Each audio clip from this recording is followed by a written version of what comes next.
제3부 23장 1. 해밀턴과 사람들은 하나같이 신경이 예민한 데다 성격마저 유별났다. 그들 중에는 너무 과민한 나머지 일찍 세상을 뜬 사람들도 있었다. 물론 이런 일은 어느 집안에서나 흔하게 일어나는 법이다. 딸들 중에 유나는 셰뮤엘에게 가장 큰 기쁨을 안겨주었다. 그녀는 어렸을 때부터 어린아이들이 늦은 오후가 되면 쿠키를 먹고 싶어 하듯 지식을 갈망했다. 부녀는 일종의 공모자처럼 함께 지식을 탐구했다. 몰래 책을 빌려 읽고 엄밀하게 서로의 의견을 교환하기도 했다. 아이들 중에서 유나가 유머 감각이 가장 뒤떨어졌다. 그녀는 다혈질의 피부가 까무잡잡한 남자와 결혼했다. 남자의 손에 화학약품이 묻어있지 않은 날이 없었는데 그것은 보통 질산, 은인 경우가 많았다. 그는 삶의 안정을 위해 연구를 계속했다. 그는 연구를 포기하지 않는 대신 가난을 받아들이는 부류에 속했다. 그가 연구하는 건 사진술에 관한 것이었다. 그는 외계를 유령 같은 흑백으로가 아니라 인간의 눈이 감지하는 원색으로 종이에 옮겨 놓을 수 있다고 믿었다. 그의 이름은 앤더슨이었는데 말주변이 없는 사람이었다. 대개의 기술자들처럼 그는 논리를 두려워하고 경멸했다. 귀납적인 사고의 비약이란 그에게 있을 수 없었다. 이를테면 그는 산등성이를 오르듯 탄탄한 발판을 만들고 나서야 한 발 한 발 올라서는 사람이었다. 그는 해밀턴과 사람들이라면 기겁을 했다. 그들은 자신에게 날개가 달려있는 줄 알다가 결국 추락하고야 마는 사람들이라면서 경멸했다. 앤더슨에게는 추락한다거나 넘어진다거나 날아보겠다고 하는 일은 절대 없었다. 그는 차근차근 위를 향해 걸어 올라갔다. 그리고 마침내 그가 원했던 원색의 컬러 필름을 발견했다. 그는 유나와 결혼했다. 아마 그녀에게 유머 감각이 별로 없다는데 안심하고 결혼했을 것이다. 처가 식구들 때문에 놀라고 당황하기 일수라 그는 아내를 데리고 북쪽으로 가버렸다. 그곳은 오리건주의 변방 어딘가에 있는 암울하고 황량한 땅이었다. 보나마나 그는 화학약품병과 종이와 실험을 하면서 아주 원시적인 삶을 살았을 것이다. 유나는 기쁨도 자기 연민도 담기지 않은 담담한 편지를 보내왔다. 자기는 잘 있고 가족이 다 평안하기를 바란다는 평범한 내용이었다. 머지않아 남편의 연구가 결실을 맺을 것이라고도 했다. 그러고 나서 그녀는 죽었고 시신은 배로 고향까지 운구되어 왔다. 나는 유나 해밀턴의 존재를 모르고 있었다. 물론 그녀에 대한 기억도 전혀 없었다. 그 후로 수년이 흐른 뒤 조지 해밀턴이 그녀에 관한 이야기를 내게 들려주었다. 그때 그의 눈에는 눈물이 맺혔고 목소리는 갈라져 있었다. 유나는 몰리만큼 예쁘지는 않았어. 하지만 손과 발이 참 예뻤지. 발목은 부러질 듯 가늘었고 걸음걸이는 우아했어. 손가락은 길고 손톱은 아몬드처럼 갸름했어. 게다가 피부가 어찌나 고운지 투명하고 빛나기까지 했지. 그녀는 우리처럼 웃거나 놀지도 않았어. 우리와는 좀 달랐지. 늘 무언가를 귀담아 듣고 있는 것 같았어. 독서를 할 때면 그의 얼굴은 음악을 듣는 듯한 표정이었어. 그리고 우리가 뭘 물으면 자기가 아는 것만 대답해 주었어. 우리처럼 그럴듯하게 말을 꾸미거나 비꼬지도 않았고 어쩌면이라든가 그럴지도 모르지라는 단어는 사용하지 않았어. 우리는 늘 실없는 소리를 짓거리잖아. 하지만 유나는 순수하고 단순한 면이 있었어. 조지가 말을 이었다. 그런데 그의 이유애가 집으로 운구되어 온 거야. 손톱은 속살이 보일 정도로 부러져 있었고 손가락은 갈라지고 뭉개져 있었어. 예쁘던 발은 가련하게도. 조지는 잠시 말을 잇지 못했다. 그러다가 그는 복받치는 감정을 누르며 무던히 애를 쓰며 말했다. 그녀의 발은 부러지고 자갈과 가시덤불에 찍혀 있어서 그 예쁜 발에 오랫동안 신을 신지 않고 지냈던 거야. 살갗은 생가죽처럼 거칠었지. 우리는 그녀가 사고 때문에 죽었다고 생각해. 주위에 굉장히 많은 화학약품이 있었으니까 틀림없을 거야. 그러나 셰뮤얼은 그 사고가 고통스럽고 절망적인 상황에서 일어났을 것이라는 생각에 더욱 슬퍼했다. 유나의 죽음은 소리 없는 지진처럼 셰뮤얼을 뒤흔들어 놓았다. 그는 가족을 위로한다거나 기운을 돋우는 말 한마디 없이 혼자 흔들러 의자에 앉아 있었다. 그는 자신이 딸에게 제대로 신경을 써주지 않았기 때문에 사고가 일어났다고 생각했다. 지금까지 즐거운 마음으로 세월에 맞서 버텨왔던 그의 육체도 점차 탄력을 잃기 시작했다. 팽팽하던 피부는 쭈글쭈글해지고 맑은 눈은 흐려졌으며 탄탄한 어깨는 조금씩 굽기 시작했다. 이제 웬만한 일에는 끄떡도 하지 않는 라이자는 이 비극을 담담히 받아들였다. 그녀는 현세에 어떤 희망도 걸지 않았다. 세뮤는 바로 어제까지만 해도 자연의 법칙에 웃으며 맞섰지만 유나의 죽음으로 인해 강인했던 그의 의지는 무너지고 말았다. 이제 그는 별 수 없는 노인이 되었다. 다른 자식들은 잘 살고 있었다.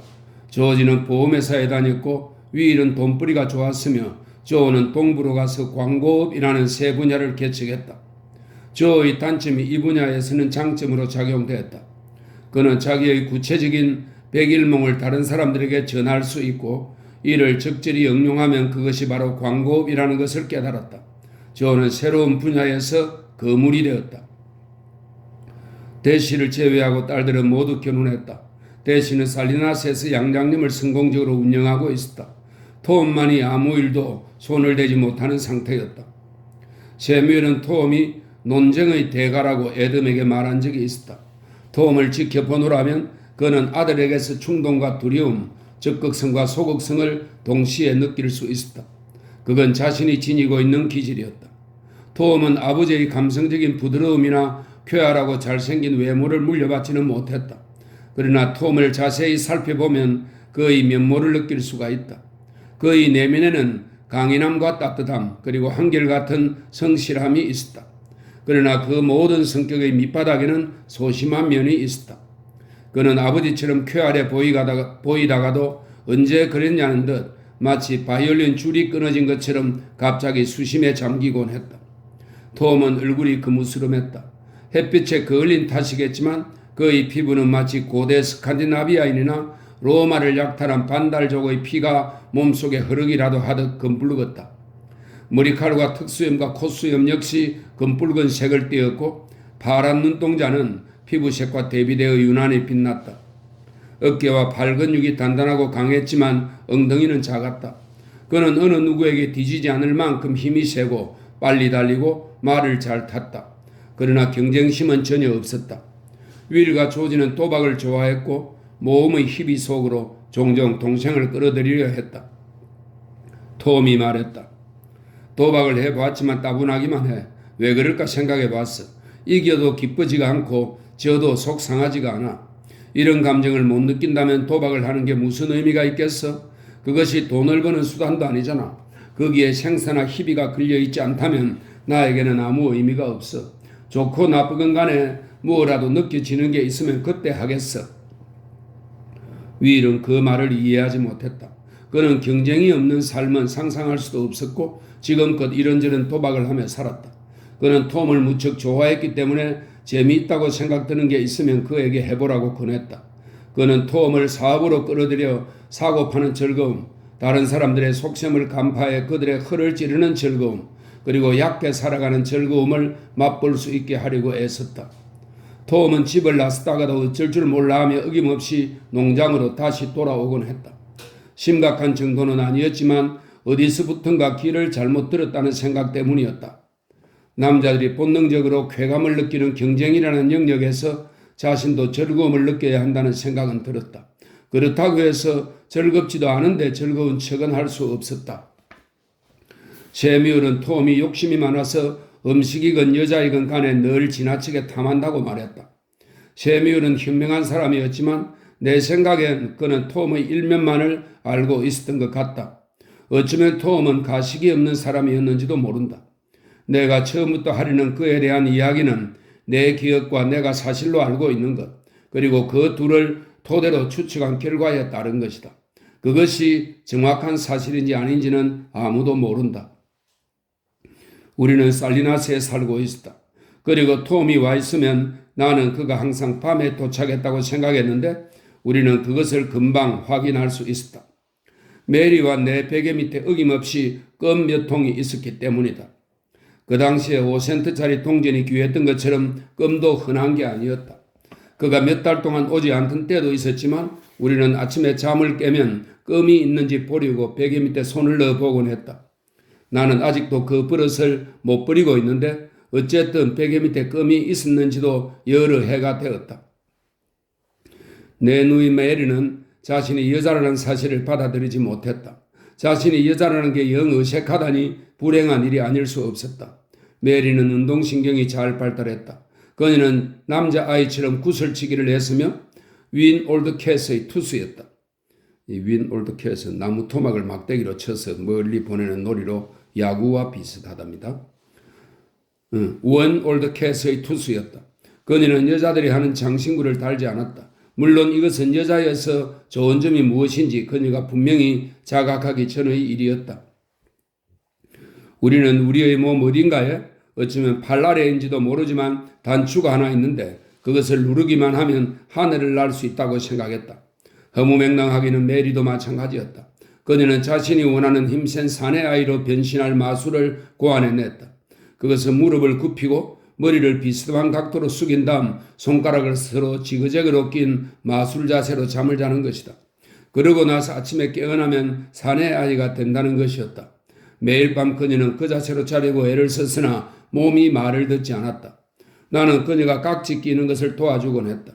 그녀가 마술이 효과가 없다고 시리에 빠져있던 어느 날 베개 밑에서 껌이 나왔다. 우리는 포장을 벗기고 엄숙하게 껌을 씹었다. 그것은 비면의 박하껌이었는데 그 후로 그렇게 맛있는 껌을 씹어본 적이 없었다. 메리는 길고 까만 스타킹을 신으면서 크게 안도하며 말했다. 맞아. 뭐가 맞다는 거야? 내가 물었다. 톰 삼촌 말이야? 그녀는 딱딱 소리를 크게 내면서 껌을 씹었다. 톰 삼촌이 어땠다는 거니? 나는 물었다. 삼촌은 사내 아이가 되는 방법을 알 거야. 정말 그랬다. 아주 쉬운 일이었다. 내가 왜 진작 그 생각을 못했을까? 어머니는 부엌에서 새로 들어온 키가 작은 덴마크 처녀에게 일을 가르치고 있었다. 이 지역은 계속해서 일을 하러 온 젊은 처녀들을 받아들였다. 새로 이주해온 덴마크인들이 모여 사는 농가에서는 딸들을 미국 가정에 보내 일을 배우게 했다. 그렇게 함으로써 그들은 영어를 익힐 수 있을 뿐만 아니라 미국식 요리법이나 식탁 차리는 법, 그리고 예의 범절이나 살리나서 상류 사회의 모든 것을 배울 수 있었다. 매달 12달러를 받고 이런 생활을 2, 3년 하고 나면 그들은 미국 청년들의 훌륭한 신부감이 되었다. 그들은 미국식 매너를 익혔을 뿐만 아니라 들에서 황소같이 줄곧 일을 할 수도 있었다. 오늘날 살리나스에 사는 몇몇 상류층은 이 처자들의 후손이다. 어머니는 부엌에서 황갈색 머리카락을 한 메딜드에게 암탉처럼 잔소리를 퍼붓고 있었다. 우리는 부엌으로 뛰어들었다. 삼촌 일어났어요? 쉿, 삼촌은 어제 늦게 오셨어. 주무시게 내버려 둬라. 그러나 뒤쪽 침실의 세면기에서 물 흐르는 소리가 들렸기 때문에 우리는 삼촌이 일어났다는 것을 알았다. 우리는 고양이처럼 문턱에 쪼그리고 앉아서 그가 불쑥 나타나기를 기다렸다.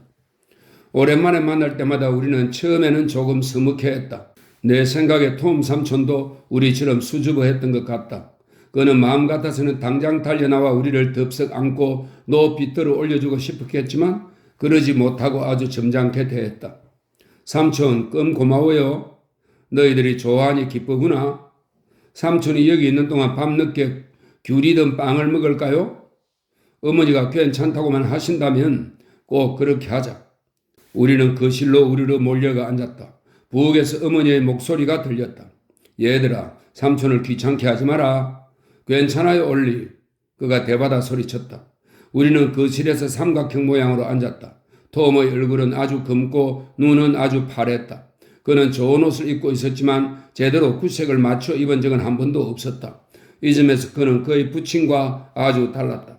빨간 콧수염은 늘 단정하지 못했고 머리카락은 들떠 있었으며 손은 일 때문에 거칠었다. 메리가 물었다. 톰 삼촌, 어떻게 하면 사내 아이가 되죠? 어떻게라니? 이봐 메리, 사내 아이는 날 때부터 사내 아이인 거야. 아니 그런 뜻이 아니고요. 내가 어떻게 하면 사내 아이가 되느냐 이 말이에요? 톰이 진지한 얼굴로 그녀를 바라보았다. 너가? 그녀는 말을 줄줄이 쏟아냈다. 나는 여자가 되고 싶지 않아요. 삼촌, 남자가 되고 싶어요. 계집애는 인형에 키스나 하고 놀잖아요. 나는 여자가 되고 싶지 않아요. 싫단 말이에요. 고리난 나머지 그녀의 눈에 눈물이 고였다. 톰은 자기 손을 내려다보면서 부러진 손톱으로 손바닥에 박힌 벗겨진 못을 긁어냈다. 그는 그럴듯한 말을 하고 싶었던 모양이다. 그는 그의 아버지처럼 달콤하고 사랑스럽고 멋진 말을 찾고 싶어 했다. 나는 너가 남자가 되지 않았으면 좋겠어. 왜요? 난 여자아이인 너가 좋아. 메리의 신전 속에서 하나의 우상이 무너져 내리고 있었다. 그러니까 삼촌은 여자아이를 좋아한단 말이에요? 그래 메리, 나는 여자아이를 무척 좋아한단다. 경멸의 빛이 메리의 얼굴을 스쳤다. 만일 그것이 사실이라면 톰은 바보였다. 그녀는 그런 쓸데없는 말은 그만두세요 하는 표정을 지었다. 좋아요. 하지만 내가 사내아이가 되면 어떨까요? 그녀가 말했다. 톰은 눈치가 빨랐다. 그는 메리가 자기에게 낮은 점수를 주고 있음을 알았다. 그는 메리의 사랑과 존경을 받고 싶었다. 동시에 그의 내면에는 굽힐 줄 모르는 진실함이 있었다. 머릿속에 그럴듯한 거짓말이 금세 떠올랐지만 미련 없이 잘라버렸다. 그는 색깔이 너무 엷어 그의 하얗게 보이는 메리의 머리카락을 보았다. 거치적거리지 않도록 단단히 따놓은 그녀의 머리카락은 머리털의 끝이 더러워져 있었다. 구슬치기 놀이를 하기 전에 손을 거기에다 닦았기 때문이다. 톰은 그녀의 차갑고 저기에 찬 눈을 살폈다. 나는 너가 정말로 남자애가 되고 싶어 한다고는 생각하지 않아. 되고 싶어요. 톰이 잘못 짚었다. 그녀는 정말로 남자아이가 되기를 원했다. 너는 남자애가 될 수 없어. 언젠가는 너도 그렇게 되지 않은 걸 다행으로 여길 거야. 그런 일은 없을 거예요. 그녀는 나에게 몸을 돌리고 멸시하는 의도로 매몰차게 말을 이었다. 삼촌도 모르잖아. 톰은 움찔했고 나는 그녀의 거센 질타에 몸서리를 쳤다. 메리는 누구보다도 용감했고 누구든 봐주는 법이 없었다. 그 때문에 살리나스에서 구슬치기를 했다 하면 잃는 법이 없었다. 톰이 걱정스런 투로 말했다. 어머니가 허락하시면 오늘 아침에 굴이든 빵을 주문해서 오늘 밤에 갖다 놓을게. 나는 굴빵 같은 건 싫어요. 그녀는 그만한 자세로 침실로 걸어가 문을 쾅 닫았다. 톰은 측은한 듯 그녀의 뒷모습을 바라보았다. 저 애는 천생 여자야. 이제 우리 둘만 남았다. 나는 메리가 남긴 상처를 어떻게든 아물게 해주어야겠다고 생각했다. 나는 굴빵이 좋아요. 내가 말했다. 그럼 좋아하겠지. 메리도 좋아하고. 톰 산촌, 메리가 남자가 되는 방법이 없을까요? 몰라. 알고 있었으면 메리한테 말해주었지. 메리는 웨스트엔드에서 제일 가는 투수예요. 톰은 한숨을 쉬면서 손을 내려다 보았다. 삼촌이 시리에 차 있음이 역력했다. 삼촌에게 미안했다. 안쓰러운 마음이 들 정도였다. 나는 여러 개의 핀을 창살처럼 내리꽂아 만든 속이 빈 코르크를 꺼내왔다. 삼촌, 내 파리통 가질래요? 아, 그는 정말 점잖은 신사였다. 나에게 주고 싶어서 그러니? 그래요. 핀 하나를 빼서 파리를 집어넣고 다시 닫으면 파리가 안에서 윙윙거려요. 정말로 갖고 싶구나. 고맙다, 존. 그는 하루 종일 날카로운 주머니 칼로 작은 나무 조각에 무언가를 새기고 있었다. 우리가 학교에 갔다 와보니 작은 얼굴 모양이 새겨져 있었다. 눈과 귀와 입술이 작은 횃대로 텅 빈 머릿속에 연결되어 움직이게 되어 있었다. 목 밑의 구멍은 코르크로 막혀 있었다. 그것은 정말 근사했다. 파리를 잡아 그 구멍으로 가만히 집어넣고 코르크를 닫으면 갑자기 머리가 움직였다. 극도로 흥분한 파리가 작은 횃대 위로 기어 다닐라 치면 눈이 움직이고 입술이 말을 하고 귀는 실룩거렸다. 메리의 마음도 누그러진 것 같았다. 그러나 그녀는 나중에 자기가 여자라는 사실에 만족한 뒤에야 비로소 그를 믿게 되었다. 그러나 이미 때는 늦은 뒤였다. 그는 그 장난감 머리를 나에게가 아니라 우리에게 주었다. 우리는 아직도 그것을 어딘가에 보관하고 있는데 그것은 지금도 움직인다. 가끔씩 그는 나를 데리고 낚시를 하러 갔다. 우리는 해 뜨기 전에 출발해 프리몬트 산봉우리로 곧장 말을 몰았다. 우리가 산 가까이로 다가갈 때면 별들은 희미해지고 해가 올라오면서 산이 짙어졌다. 말을 타고 가다가 귀와 뺨을 삼촌의 코트에 묻었던 것이 생각난다. 그리고 삼촌이 내 어깨 위에 살짝 팔을 얹던 일. 그러다가 이따금씩 내 팔을 토닥거려 주던 것이 떠오른다.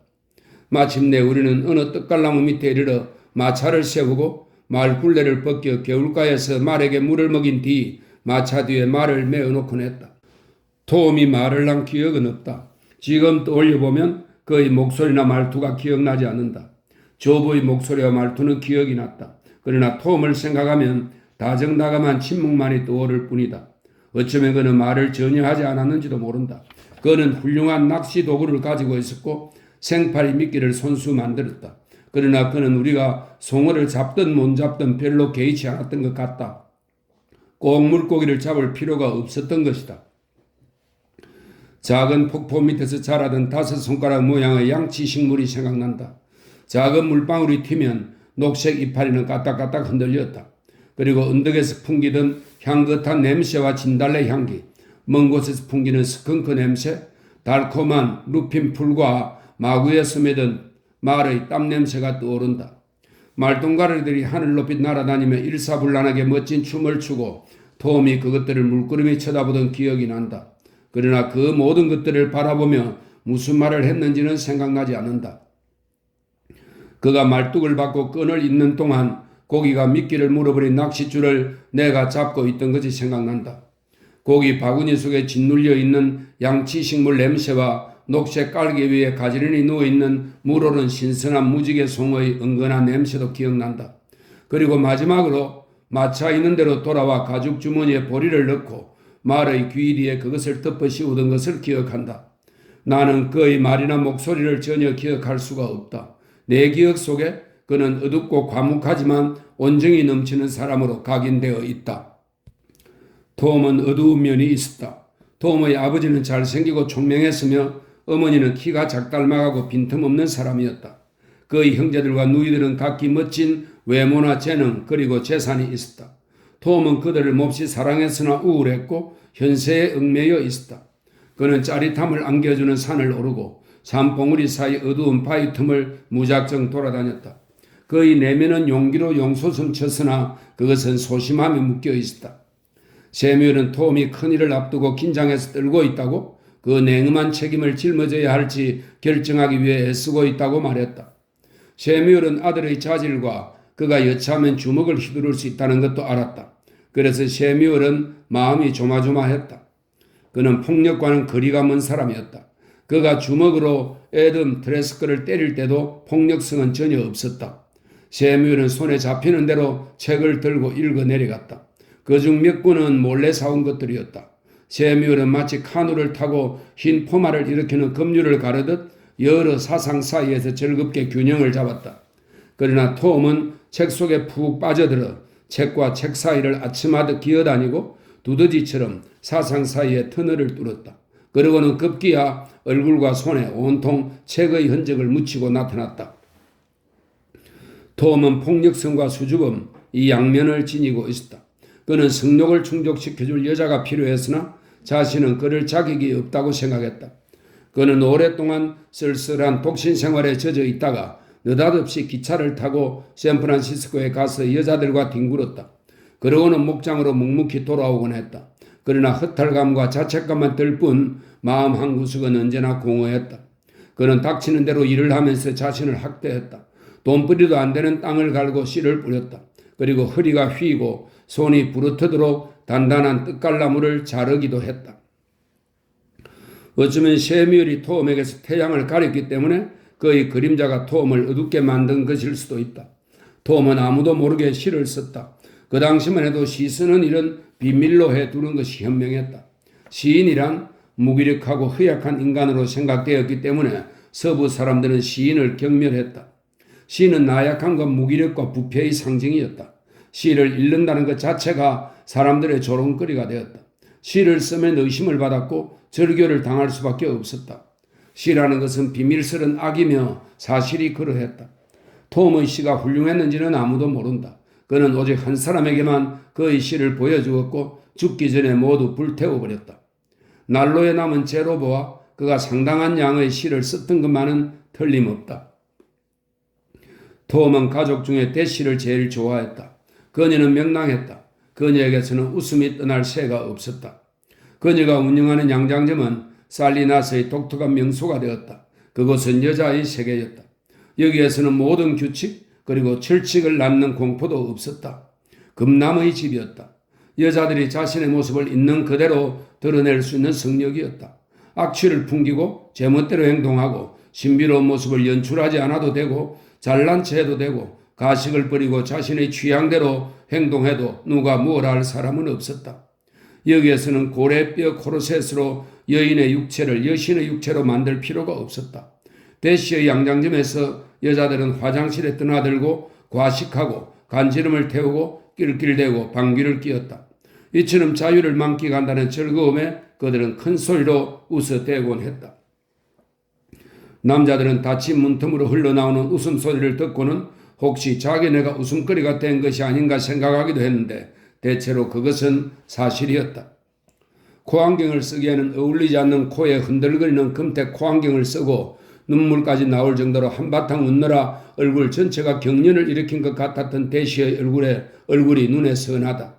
머리카락은 안경과 눈 사이로 흘러내리고 코 아래로 흘러내린 안경이 까만 리본 끝에 매달려 있곤 했다. 대시에게 옷을 내 입으려면 몇 달 전에 예약을 해야 했고 천과 모양을 결정하기까지 20번 정도 그것을 찾아야만 했다. 여태껏 살리나스에서 대시의 가게만큼 건전한 곳도 없었다. 남자들은 집회소와 클럽, 유곽을 드나들었다. 그러나 대시가 나타나기 전까지만 해도 여자들은 재단조합에 가도 그들은 피우는 목사의 교태를 받아주는 것 외에는 아무 낙도 없었다. 그러던 어느 날 대시는 사랑에 빠졌다. 남자의 이름이 뭔지, 사정이 어떠했는지, 그들의 불행한 결말이 종교 때문이었는지, 남자에게 부인이 있어서였는지, 병이나 아니면 이기적인 면 때문이었는지 나는 모른다. 어머니는 아는 것 같았지만 한 번도 그 이야기를 입에 올리지 않았다. 설사 살리나스의 다른 사람들이 알았다고 해도 그들은 분명 그것을 철저히 마을의 비밀로 붙여두었을 것이다. 다만 내가 아는 것은 그 사랑이 침울하고 두렵고 절망적이었다는 것이다. 그렇게 1년을 보낸 뒤 대시의 얼굴에서는 기쁨이나 웃음을 찾아볼 수 없었다. 톰은 무시무시한 고통에 사로잡힌 사자처럼 미친 듯이 언덕을 쏘다녔다. 그는 한밤중에 아침 기차를 기다리지도 않고 말을 타고 살리나스로 내달렸다. 세미울이 그의 뒤를 따라가다가 킹시티에서 살리나스로 전보를 쳤다.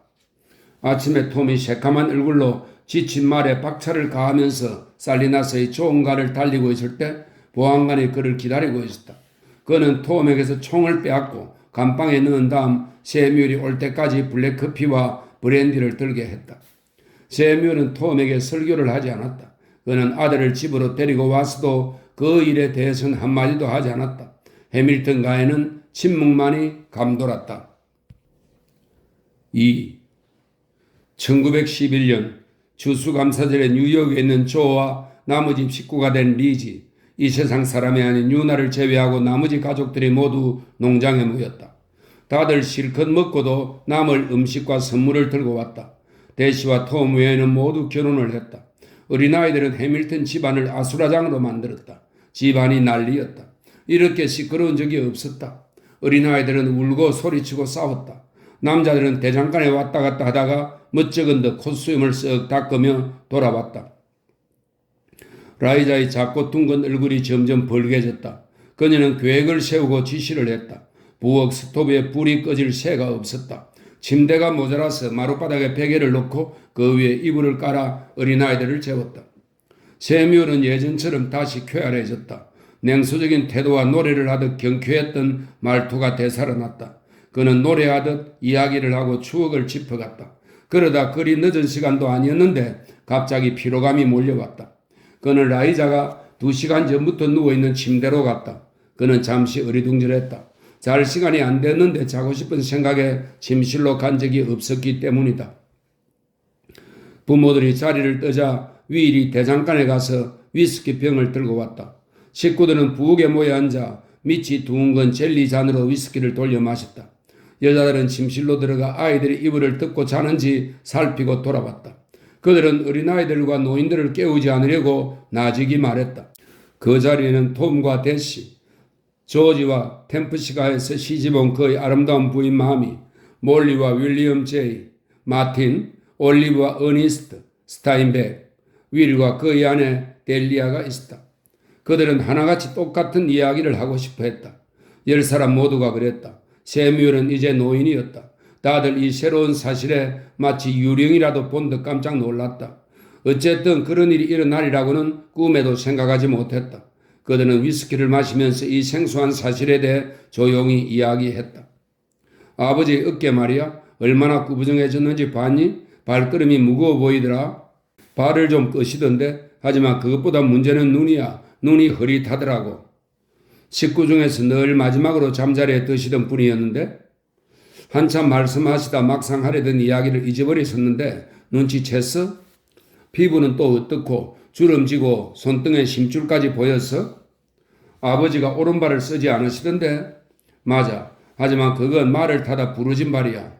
알아. 하지만 전엔 안 그러셨잖아? 그들은 속상하고 화난 마음으로 이런 말들을 나누었다. 그들은 어떻게 이런 일이 일어날 수 있냐고 말했다. 아버지가 노인이 되다니. 자식들로서는 받아들일 수 없는 사실이었다. 그들에게 세뮤얼은 새벽처럼 영원히 늙지 않는 젊은 아버지였다. 그들의 아버지는 대낮처럼 나이가 들 수는 있어도 결코 어둠이 찾아드는 저녁이 될 수 없는 존재였다.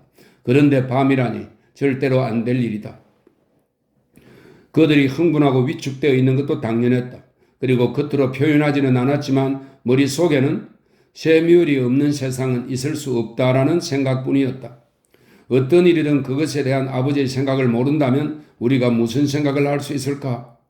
아버지가 없는 봄이나 크리스마스, 우기는 어떤 모습일까? 크리스마스가 돌아와도 전혀 축제의 기분을 느끼지 못할 것이다. 이제 그들은 그런 생각을 접고 희생자를 찾아야 했다. 그들이 상처를 입었으니 받은 만큼 누군가에게 돌려줘야 했다. 그들은 톰에게 화살을 돌렸다. 넌 여기 있었지? 너는 여기 쭉 있었잖아. 어떻게 이런 일이 생겼지? 언제부터 그랬니? 누가 아버지를 그렇게 만든 거야? 혹시 너 이거 광기 때문에 아버지가 그렇게 되신 거 아니니? 이런 수모를 당한 적이 한두 번이 아니었기 때문에 톰은 참을 수 있었다. 그는 목신소리로 말했다. 유나 때문이에요. 아버지는 유나의 죽음을 받아들이지 못하셨어요. 진정한 남자라면 슬픔 때문에 자기 자신을 망쳐서는 안 된다고 아버지는 말씀하셨어요. 여러 번 그 말을 하시기에 시간이 지나면 괜찮아지실 줄 알았어요. 하지만 아버지가 그 말씀을 너무 자주 하시더군요. 그제야 아버지의 몸이 쇠약해지고 있다는 걸 알게 됐어요. 그러면 왜 우리한테 그 말을 하지 않았어? 무슨 방법이 있었을지도 모르잖아. 톰이 움찔하며 격분한 나머지 벌떡 일어서서 소리쳤다. 피려먹을. 할 얘기가 뭐가 있어? 슬픔을 못 이겨 죽어가고 있다고 말하라고? 골수가 녹아 흘러나왔다고 해야 하나? 할 얘기가 도대체 뭐가 있다는 거지? 형들은 여기 있지도 않았잖아. 여기서 아버지의 눈빛이 흐려지는 걸 봐야만 하는 내 심정은 어떨 것 같아? 젠장. 톰이 방을 뛰쳐나갔다. 밖에서 그의 발길에 돌이 차이는 소리가 들렸다. 그들은 부끄러웠다. 윌 마틴이 말했다. 내가 나가서 데려올게. 그만둬. 혼자 이렇게 내버려둬. 그 애를 잘 알잖아? 조지가 재빨리 말했고 다들 고개를 끄덕였다. 잠시 후 톰이 돌아와서 말했다. 그것은 일종의 고백이었다. 사과할게요. 정말 미안해요. 좀 취했나 봐요. 이럴 때마다 아버지는 너 기분이 좋은 모양이구나 라고 말씀하셨는데 어느 날 밤늦게 말을 타고 집에 돌아왔는데 비틀거리며 마당을 가로질러 가다가 장미등굴에 발이 걸려 넘어졌죠. 그래서 두 팔로 계단을 기어 올라가서 침대 옆 바닥에 구토를 했어요. 다음날 아침 죄송하다고 말씀드리려고 했는데 아버지가 뭐라고 하셨는지 알아요? 톰, 넌 기분이 좋았을 뿐이야 하시더군요. 내가 그런 꼴로 왔는데도 그냥 기분이 좋으니까 그런 거라고 하셨어요. 하긴 술에 취한 사람은 집으로 기어오지 않지. 그러니 난 그냥 기분이 좋았을 뿐이지. 톰이 횡설수설하자 조지가 그의 말을 잘랐다. 톰, 사과는 우리가 해야겠다. 우리가 너를 질책하는 것처럼 들렸겠지만 그런 뜻은 아니었어. 아니 어쩌면 그랬는지도 모르겠다. 어쨌든 미안하다. 윌 마틴이 현실적인 말을 했다. 여기선 살기가 참 힘들어요. 장이들은께 이 집을 팔아서 시내로 이사 오시라고 하면 어떨까요? 그곳에서 오랫동안 행복하게 사실 수 있을 거예요. 몰리와 전 두 분이 우리와 함께 사셨으면 해요. 아버지가 그렇게 하실 것 같지 않은데 아버지는 당나귀처럼 고집이 세고 말처럼 자존심이 강해. 그 자존심을 어떻게 꺾겠어? 윌이 말했다. 올리브의 남편 어니스트가 말했다. 한번 여쭤본다고 해서 손해볼 건 없잖아요. 우리가 장인을 아니 두 분을 함께 모시고 싶어요. 그러자 그들은 다시 침묵에 잠겼다. 이 농장 사막같이 건조하고 돌투성이인 지루한 언덕들과 이익도 나지 않는 계곡을 버린다는 생각 자체가 충격이었기 때문이다. 윌 해밀턴은 사업 수완과 직감이 뛰어나다 보니 사람들이 깊이 생각하지 않고 충동적으로 내뱉는 말을 잘 알아차렸다. 그가 말했다. 우리가 아버지에게 대장간을 닫으라고 말씀하시는 건 아버지 인생의 문을 닫으라고 하는 것과 마찬가지야. 아버지는 그렇게 하지 않으실 거야. 너의 말이 맞아, 윌. 그렇게 하는 건 우리가 모든 걸 포기하는 것과 다름없다고 생각하실 거야. 비겁한 행동이라고 하시겠지? 절대로 팔지도 않으실 테지만 만일 파신다고 해도 일주일도 못 견디실 거야. 조지가 동의했다. 윌이 말했다. 다른 방법이 있어. 잠시 다녀가시라고 하면 성 나가실 수도 있잖아. 농장은 톰이 관리하면 되고 이제 부모님도 세상 구경을 하실 때도 됐어. 얼마나 많은 일이 벌어지고 있어? 세상 구경도 하시고 그러면 아버지도 기운을 회복하실 거야. 그러다 다시 집에 돌아오셔서 일을 하실 수도 있고 어쩌면 얼마 후엔 돌아오실 필요가 없게 될지도 모르지만 아버지는 세월에 장사 없다고 말씀하시니까. 대신은 눈 위로 내려온 머리카락을 쓸어 올리며 말했다. 오빠는 정말 아버지가 그렇게 바보라고 생각해요? 윌이 자신의 경험을 토대로 말했다. 종종 사람들은 자신의 능력으로 문제를 해결할 수 없을 때는 차라리 바보가 되기를 바라지. 어쨌든 해봅시다. 다들 어떻게 생각해? 모든 사람들이 고개를 끄덕였으나 유독 톰만이 미동도 하지 않고 앉아서 생각에 잠겨 있었다. 톰, 이 농장을 관리하고 싶지 않은 거니? 조지가 물었다. 아, 그건 문제가 안 돼요. 농장을 운영하는 건 문제 없어요. 잘된 적이 한 번도 없으니까요. 톰이 대답했다. 그렇다면 너는 왜 동의하지 않니? 아버지가 금세 눈치를 채실 텐데 아버지를 못 오가고 싶지 않았어요. 그런 제안을 한다고 해서 나쁠 건 없잖아. 톰은 핏기가 없어질 정도로 양쪽 귀를 문질렀다. 두 귀가 하얘졌다. 말리지는 않겠어요. 하지만 나는 못하겠어요. 톰이 말했다. 가볍게 초청장 형식의 편지를 쓰면 어때? 한 집에 계시다가 실정이 나면 다른 집으로 가실 수도 있잖아. 자식들이 많으니까 돌아다니시기만 해도 여러 해를 지내실 수 있을 거야. 조지가 말했다. 그들은 그의 말대로 하기로 했다. 3. 톰은 킹시트에서 온 올리브의 편지를 들고 왔다. 그는 그 내용을 미리 알고 있었기 때문에 아버지가 혼자 있을 때를 엿보아 그에게 편지를 주었다. 세뮤는 대장간에서 일을 하고 있었고 때문에 손이 새카맸다. 그는 편지 봉투의 끝부분을 잡아들고 그것을 모루 위에 올려놓았다. 그런 다음 뜨겁게 달군 쇠를 집어넣었던 반쯤 채워져 있는 검은 물에 손을 씻었다. 그는 편자 못 끝으로 편지를 뜯고 햇빛이 비치는 곳으로 나가 읽기 시작했다. 톰은 마차의 바퀴를 떼어 차축에 노란 기름을 바르고 있었다. 그는 곁눈질로 아버지를 지켜보고 있었다. 세뮤는 편지를 다 읽고 접어서 봉투 속에 넣었다. 그러고는 대장간 앞에 있는 의자에 앉아 허공을 응시했다. 그러다가 편지를 다시 꺼내 읽고는 다시 접어서 하늘색 셔츠 주머니에 넣었다. 그러고는 일어서서 땅에 깔린 차돌을 발로 차면서 동쪽 언덕을 향해 천천히 걸어 올라갔다. 이슬비가 내렸기 때문에 솜털 같은 풀이 고개를 내밀고 있었다. 세뮤는 언덕을 반쯤 올라가다가 바닥에 웅크리고 앉았다. 그러고는 자갈이 섞인 거친 흙 한 줌을 손바닥에 올려놓고 집게 손가락으로 그것을 헤집었다. 그 속에는 차돌과 붉은 모래, 번쩍이는 운모 조각, 연약한 잔뿌리, 줄이 있는 돌이 하나 있었다. 그는 손가락 사이로 흙을 흘려버리고는 손바닥을 틀었다. 그리고 풀잎 싹을 하나 뽑아 이새에 물고는 언덕 너머 하늘을 물끄러미 바라보았다. 심술궂게 생긴 회색 구름이 비를 뿌려댈 나무를 찾아 동쪽으로 나아가고 있었다. 세뮤얼은 일어서서 언덕을 내려왔다. 연장을 두는 흙간을 들여다보고는 10cm의 강목을 두드려 보았다. 그는 톰 옆으로 와서 받침대로 받쳐놓은 마차 바퀴 하나를 빙빙 돌렸다. 그러더니 마치 처음 본 사람처럼 톰을 자세히 바라보았다. 너도 이제 어른이 되었구나? 모르셨어요? 알고 있었을 거야. 아무렴 알고 있었지. 세뮤얼이 어슬렁어슬렁 걸어나갔다. 그는 가족들이 아주 잘 알고 있는 냉수적인 표정을 지었다. 그럴 때면 그는 자신을 비웃으며 속으로 웃었다. 그는 쓸쓸하고 초라한 정원을 지나 집 주변을 거닐었다. 이제는 집도 많이 낡아 있었다. 맨 나중에 이어붙인 침실은 낡은 데다 비바람으로 창틀에 붙인 접합용 퍼티도 거의 떨어진 상태였다.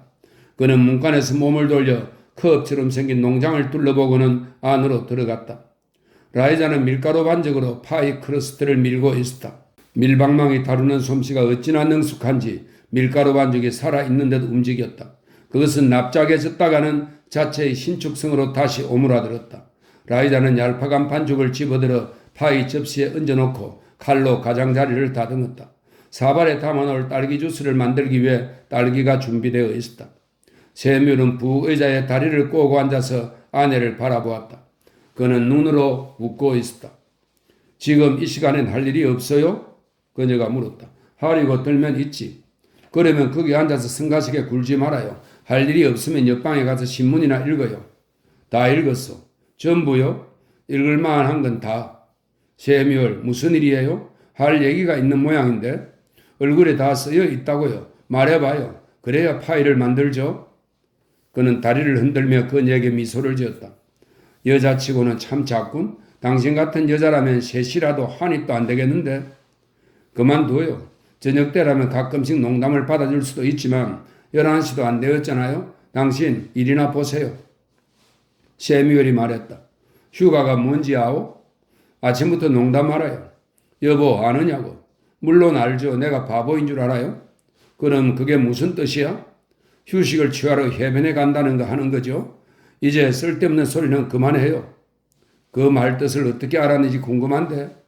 도대체 무슨 얘기를 하려고 그러는 거예요? 내가 알면 안 돼요? 휴가 가본 일 있어? 글쎄 나는. 그녀는 말을 멈추었다. 50년 동안 휴가를 가본 일이 있느냐 말이야. 귀엽고 바보 같고 자그마한 마누라야. 세뮤얼 제발 내 주방에서 나가줘요. 그녀는 두려운 듯이 말했다.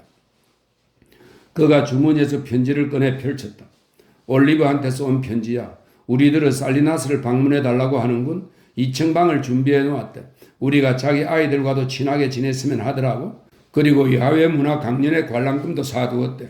빌리 선데이가 악마와 레슬링을 하고 브라이언이 황금의 십자가 연설도 할 예정이래. 그걸 듣고 싶군. 하기야 바보 같은 소리를 짓거리겠지만 사람들은 그 연설이 심금을 울린다고 하더군. 라이자가 밀가루 묻은 손으로 코를 문질렀다. 비용이 많이 드나요? 그녀는 걱정스러운 듯이 물었다. 비용이라니? 올리브가 관람권을 샀다니까 선물이라고. 우리는 못 가요. 농장은 어떻게 하고요? 톰이 있잖아. 겨울에 할 일이 뭐가 있어? 혼자 있으면 톰이 쓸쓸할 텐데. 어쩌면 조지가 매출하게 사냥을 하러 잠시 와 있을지도 몰라. 편지 속에 뭐가 들었는지 알아? 뭐가 들었는데요? 살리나스엔 기차표 2장이야. 올리브가 꼭 왔으면 좋겠대. 도로 물러서 돈으로 되돌려 보낼 수도 있잖아요. 아니, 난 그렇게는 못해. 여보, 그러지 맙시다. 자, 여기 손수건이 있어. 그건 행주예요. 여보, 여기 앉아요, 여기. 휴가를 간다고 해서 충격을 받은 모양인데 여기. 그게 행주인 건 나도 알아. 사람들이 그러는데 빌리 선데이가 무대에서 악마를 몰아낸다더군. 그건 불경스러운 일이에요. 그렇지만 난 보고 싶은데 당신은 그렇지 않소? 뭐라고? 고개를 들어요. 안 들려. 뭐라고 했소? 그러자고 했어요. 세뮤얼이 들어올 때 톰은 설계를 하고 있었다. 톰은 아버지를 바라보면서 올리브의 편지를 읽고 난 그의 반응이 어떤지 은근슬쩍 살폈다. 세뮤얼이 설계도를 바라보았다. 그게 뭐냐? 마차에서 내리지 않고 문을 열 수 있도록 하려고요. 이것이 빗장을 여는 막대기예요. 그것이 어떻게 열리지? 강력한 스프링을 고안했어요. 세뮤얼이 도안을 살폈다. 문은 어떻게 닫히고? 이 빗장이요. 반대작용으로 스프링에 걸리죠. 알겠다. 문이 붙어 있다면 그렇게 될 수도 있겠구나. 그런데 마차에서 내려 문을 여는데 20년이 걸린다면 그걸 만들어서 달아놓는데 그 2배의 시간이 걸리겠는걸? 톰이 이의를 제기했다. 간혹 겁이 많은 말 때문에. 그래 알아. 재밌는 착상이라 농담 좀 했다. 그의 아버지가 말했다. 톰이 희죽 웃으며 말했다. 제가 한 방 맞았군요. 톰, 만일 내가 너희 엄마와 잠시 여행을 다녀온다면 이 농장을 돌볼 수 있겠니? 아, 그럼요. 어디로 가실 건데요? 올리브가 우리들어 살리나스에서 잠시 같이 지내자고 하는구나. 잘 됐네요. 어머니도 좋다고 하세요? 그래, 비용은 생각도 않고 말이야. 잘 됐어요. 얼마 동안 계실 작정이세요?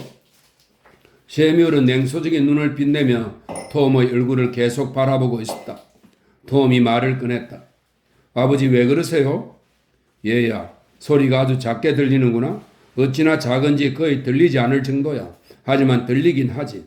톰, 너가 형들과 누이들과 무슨 일을 꾸몄는지도 몰라도 나는 상관하지 않겠다. 효도를 하려는 거니까. 무슨 말씀인지 모르겠는데요. 톰이 말했다. 배우가 되고 싶어 하지 않았으니 얼마나 다행이냐, 톰. 안 그랬다면 넌 아주 서툰 배우가 됐을 거야. 형제들이 모두 모였던 추수감사절에 일을 꾸민 게지. 계획대로 잘 되어가고 있지. 보나마나 윌도 거들었겠지. 내키지 않으면 말하지 않아도 돼. 전 찬성하지 않았어요. 너답지 않구나. 나한테 전부 말할 셈이냐? 다른 아이들에게는 내가 알고 있다고 말하지 마라. 그는 돌아가다가 다시 되돌아와 톰의 어깨 위에 손을 얹었다. 톰, 사실을 말해줘서 고맙다. 현명한 결정은 아니지만 계획은 그대로 진행될 거다. 가신다니 기뻐요. 셰뮤얼은 대장간 문턱에 서서 땅을 바라보았다. 사람들이 그러는데 어머니는 못난 자식을 제일 사랑하는 법이래. 그는 이렇게 말하고는 세차게 머리를 저었다. 톰, 우리 사나이답게 약속하자. 너는 그 말을 마음 깊숙이 묻어두고 형이나 누이들에게 말하지 마라. 나는 내가 왜 가는지 알고 있다. 어디로 갈지도 알고 있어. 톰, 그리고 만족한다.